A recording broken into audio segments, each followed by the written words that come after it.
закутках, невеличких вуличках дуже погані дороги. Ну, наприклад, навіть цією дорогою ми їдемо. Анатолій Зуєв за кермом майже півстоліття. Щодня столицею наїжджає десятки кілометрів. Міські дороги, каже, переважно гірші, ніж міжміські. Дороги робляться на 15 років, 15-20 років. Такого качества у нас ще ніколи не було. Качество, яке буде зараз, ніхто не знає. Дмитро водить автомобіль 10 років. За цей час, каже, стан доріг істотно не поліпшився.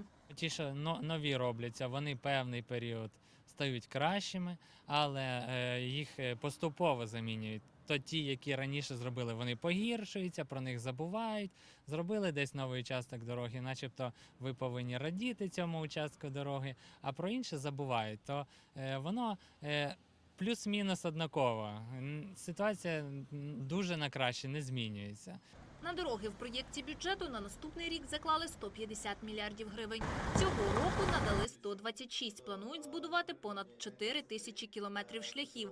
50% робіт уже виконали. На 2021 компанія просила більшу суму.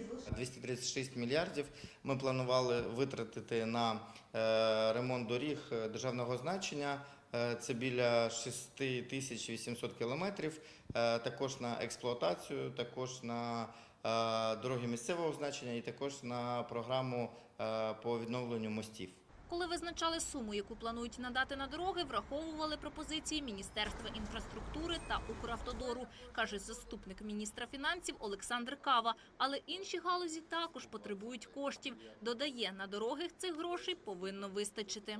За ті кошти, які передбачається виділити і на дороги державного значення, і на дороги місцевого значення, таку кількість доріг можливо відремонтувати. Більш того, треба розуміти, що йде мова не лише про середній ремонт і капітальний ремонт, а так само в межах проекту бюджету закладаються кошти на реконструкцію автомобільних доріг. У Міністерстві фінансів кажуть, наразі бюджет знаходиться на доопрацюванні. Якщо нардепи вирішать, що вказана в ньому сума недостатня для ремонту доріг, гроші додадуть. Якщо ні, Укравтодор повинен втиснутися в ті кошти, які зазначені в бюджеті. Дарина Коломієць, Юлія Стрижалко. Новини на Суспільному.